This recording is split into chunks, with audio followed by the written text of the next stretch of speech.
북한이 우리 측과 연결되는 도로와 철도를 완전히 끊고 요새화 공사를 진행하겠다고 선언했습니다. 그 이유는 한미의 군사적 위협 때문이라고 주장했는데요. 어떤 배경과 속내가 있는 건지 자세한 이야기 나눠보겠습니다. 문성묵 한국국가전략연구원 통일전략센터장 나오셨습니다. 안녕하십니까? 네, 안녕하세요. 네, 센터장. 일단 네. 북한이 국경 요새화에 나섰는데 어떤 메시지를 좀 전달하기 위해서인가요? 총참모부가 그런 주장을 했어요. 앞서도 말씀을 하셨습니다만 지금이 군사적으로 첨예하게 긴장이 고조된 상태다. 그런데 그 책임은 한국과 미국에게 있다. 그러면서 콕 집어서 얘기한 게 한미연합연습, 미군 전략자산의 한반도 전개 이런 걸 얘기를 했어요. 그런데 사실은 한미연합연습이라든지 전략자산 전개는 모두가 다 북한의 대남 도발 위협, 전쟁 가능성을 막기 위한 그런 이 정례적이고 연례적인 방어 연습이란 말이죠. 근데 마치 긴장 고조의 책임이 한미에 있다.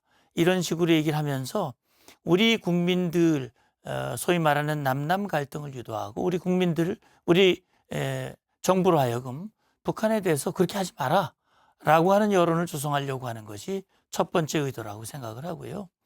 두 번째는 김정은이 작년 연말부터 이국가론, 소위 남북 관계는 동족 관계도 아니고 동질 관계도 아니고 교전국 관계다. 제1의 적이다. 주적이다. 라고 하는 것을 물리적으로 보여주려고 하는 것이다. 지난 1월이죠. 김정은 국무위원장은 북한의 헌법에서 통일조항 삭제와 영토조항 신설을 주문을 했는데 아직 이와 관련된 구체적인 내용은 나오지 않았습니다. 어떤 이유 때문에 아직까지 나오지 않았을까요? 최고인민회의를 열었죠. 그리고 보도에 보면 헌법 일부를 수정했다고 분명히 얘기를 했어요. 그렇다면 북한 정권이 어떤 것입니까? 김정은이 지시하면 해야 되는 거 아니에요.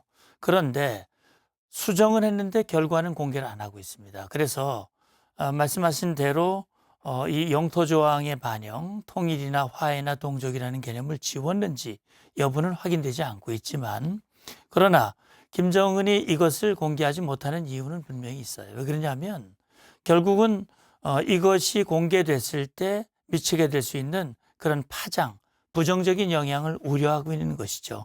왜냐하면 그걸 지우면 선대의 업적을 완전히 폄훼하는 거거든요. 그다음에 북한 주민들도 통일에 대한 희망과 기대감이 있어요. 그걸 지운다 그러면 주민들이 굉장히 동요할 가능성이 많아요. 그리고 또 한 가지 해상 국경선, 영토 조항. 북한이 그럼 국경을 어디다 할 것이냐. 군사분계선, 청주협정 백지화했는데 해상보 경비개선 그걸 어떻게 국제사회 명분을 얘기할 수 있겠습니까? 그러니까 공개하기가 상당히 어려울 것이다 라는 추정을 해볼 수 있습니다. 네, 말씀 잘 들었고요. 북한 주민 한 명이 지난달 귀순을 했습니다. 한 달 새 3명이 귀순을 한 셈인데요. 탈북 방지용이라는 이야기도 있는데 어떻게 보시는지요? 최근에 북한 주민들이 육로로 한 명이 북한 군인이 귀순을 했고 또 두 명이 바닷길로 한 사람은 이 한강하구로 넘어왔고 한 사람은 서해 바다로 넘어온 걸로 알고 있는데 결국 김정은의 입장에서는 가장 두려운 것은 주민의 동요와 그다음에 이렇게 탈북하는 것을 막기 위해서 남쪽으로 연결된 남북 관계를 차단하고 중국과 연결된 국경선도 모두 철조망으로 차단하는 그런 조치를 지금 취하고 있는 겁니다.